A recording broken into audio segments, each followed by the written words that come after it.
आज मी उभा आहे एका अशा जागी जे काळाच्या पडद्यामागे लपलेलं सुवर्णयुग आहे. कलासक्त चालुक्य राजवटीच्या उत्कर्षाचं आणि भरभराटीचं जिवंत प्रतिबिंब पट्टदकलमधील मल्लिकार्जुन आणि विरूपाक्ष मंदिरे. ही केवळ मंदिरे नाहीत तर संस्कृती जपणारी शिल्पे आहेत आणि काळाशी संवाद साधणारी इतिहासाची केंद्रस्थाने आहेत. नमस्कार मित्रांनो, मी विशाल देवरे. पट्टदकल व्हिडिओच्या या दुसऱ्या भागात इथली उर्वरित मंदिरे पाहत दक्षिणेचा हा दिव्य इतिहास प्रवास आपण पुढे सुरू ठेवणार आहोत.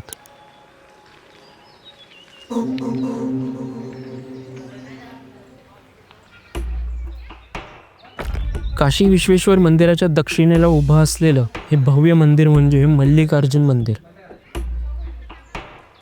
मंदिराच्या पूर्वेला आणि पश्चिमेला अवशेष स्वरूपात उभे असलेली महाद्वारे आहेत. नंदी मंडपाच्या चौथऱ्यावर मदमस्त हत्तींची शिल्पे कोरलेली आहेत. मुखमंडपाच्या एका बाजूला उग्र नरसिंह तर दुसऱ्या बाजूला वाद्य वाजवणाऱ्या नजाकती सुंदरी, विरोधाभासाची ही सुंदर सांगड.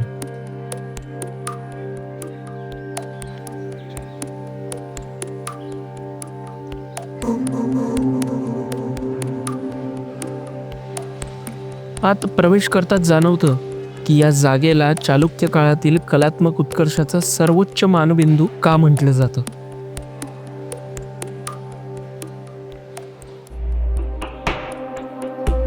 सभामंडपात 4 खांबांची रांग आणि त्यावर कोरलेले विस्तीर्ण शिल्पपट आहेत. प्रत्येक खांबावर वेगळी कथा, वेगळा प्रसंग, वेगळा भाव. मंदिराच्या भिंती, स्तंभ, अर्धस्तंभ, वितान आणि कक्षासनावर देव, मानव, पशु, नृत्य, युद्ध आणि दैनंदिन जीवनाचे असंख्य प्रसंग कोरलेले आहेत. पंचतंत्र, यशोधर चरित, किरतार्जुन कथा, गजेंद्र मोक्ष, नरसिंह अवतार आणि महिषासूर मर्दिनी या सर्व कथा इथे दगडात कोरलेल्या दिसतात. इतक्या मर्यादित जागेत इतकं समृद्ध कथानक मांडण्याची किमया त्या काळातील शिल्पकारांनी साधली आहे.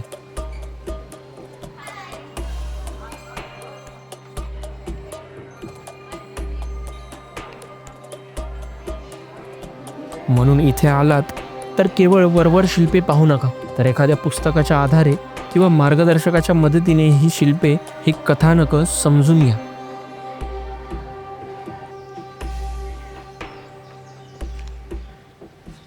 मल्लिकार्जुन मंदिराला 3 मुखमंडप आहेत, उत्तर, दक्षिण आणि पूर्वेला.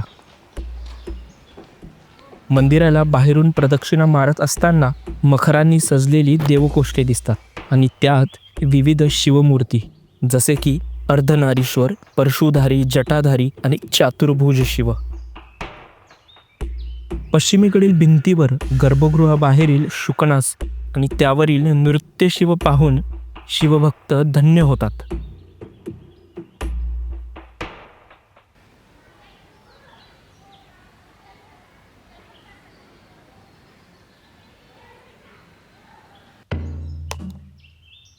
विरूपक्ष आणि मल्लिकार्जुन ही जुळी भव्य मंदिरे. कांचीच्या पल्लव राजांवर पतीने मिळवलेल्या विजयाचं प्रतीक म्हणून राणी त्रैलोक्य महादेवी यांनी हे मंदिर उभारलं, जे त्रैलोकेश्वर भगवान शिवाला अर्पित आहे.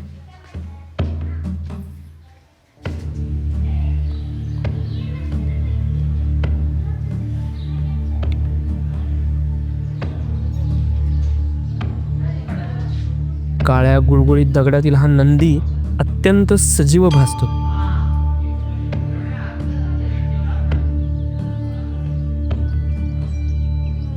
मुखमंडपाच्या छतावर कोरलेलं सूर्य परिवाराचं शिल्प पाहून अक्षरशः थक्क व्हायला होतं.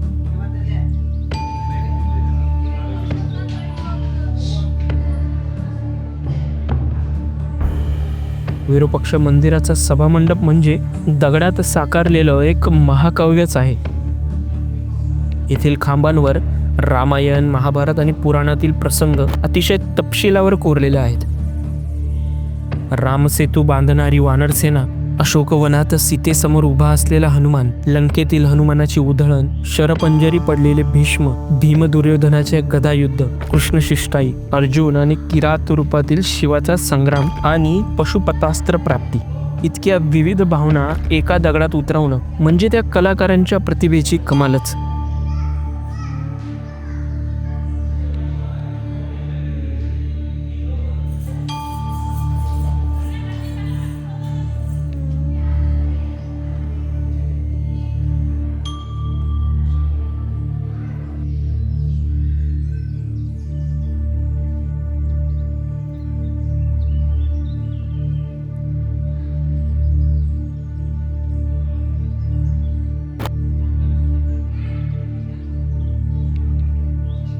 उत्तरेकडील मुखमंडपात नृत्य शिवा आहे.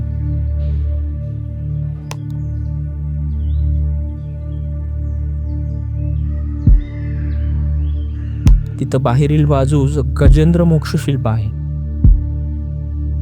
मंदिराच्या बाह्य भिंतीवर लिंगोध्वज शिव, अष्टभुज शिव, दंडकधारी नृत्य शिव अशी शिल्पे दिसून येतात.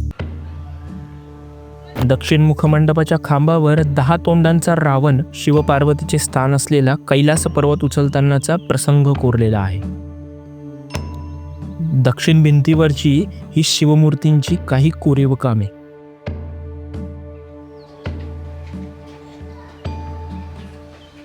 पश्चिम भिंतीवर लकुलिशसह शिव आणि विष्णूच्या मूर्ती दिसून येतात. उत्तरेकडील भिंतीवर जटाधारी शिव, भूरवाह, चातुर्भुज शिव आणि दुर्मिळ विष्णूचे अर्धनारीश्वर शिल्प आहे. हे मंदिर फोटो काढून भागणार नाही, ते शांतपणे वेळ काढून अनुभवावं लागतं. बदामी, ऐहोळे, पट्टकल ही चालुक्य स्थापत्यकलेची प्रयोगशाळा मानली जाते आणि विरूपाक्ष मंदिर त्या प्रयोगशाळेतील सर्वोच्च यश.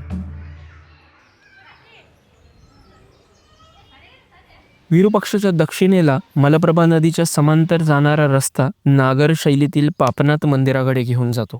दिवसभर मंदिरांची शिल्प पाहून डोळे इतके भारावलेले असतात की आता काहीच आश्चर्य वाटणार नाही असं वाटत असतानाच पापनाथ मंदिराचा शिल्पसमृद्ध मुखमंडप दिसतो.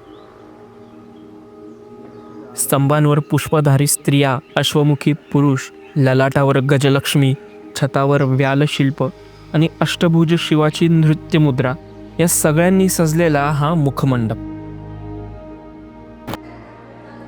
मंदिराचा अंतराळ विस्तीर्ण आहे आणि आत नंदी विराजमान आहे. पुढे गर्भगृह. आतल्या छतावर शिवपरिवार, अष्टदिक्पाल आणि अनंत विष्णूची शिल्पे दिसतात. देवकोष्ठात असणारी महिषासूर मर्दिनी आणि गणपतीची मूर्ती आवर्जून पाहाव्यात. मंदिराच्या तिन्ही बाजूला घनद्वारे आणि त्यावर नृत्य शिवाच्या प्रतिमा आहेत. दक्षिण भिंतीवर रामायण शिल्प आणि कन्नड लिपीत कोरलेली पात्रांची नावे या मंदिराचं वेगळेपण सांगतात. कदाचित सामान्य माणसालाही या कथा कळाव्यात म्हणून ती कोरली असावी.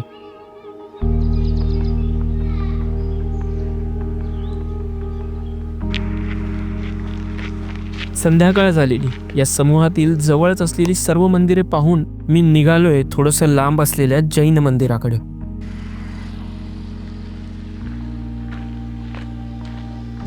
जैन नारायण म्हणून ओळखलं जाणारं हे मंदिर राष्ट्रकूट राजा कृष्ण दुसरा याच्या कारकिर्दीत 9व्या शतकात बांधलं गेलं.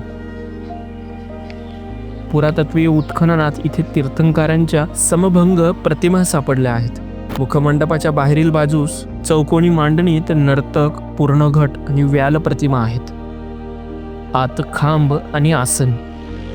सभामंडपाच्या प्रवेशद्वारावर भव्य हत्ती आणि त्यावर बसलेले माहूत आहेत. सुंदर द्वारशाखा, आत अंतराळ, गर्भगृह आणि प्रदक्षिणापथ अशी या मंदिराची रचना आहे.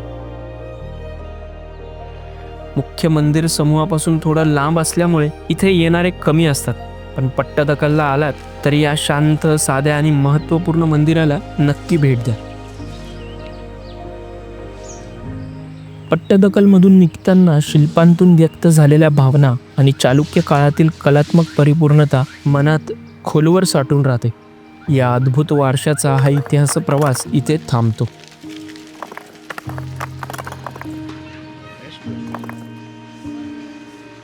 मी विशाल देवरे. भेटूया पुढील भागात.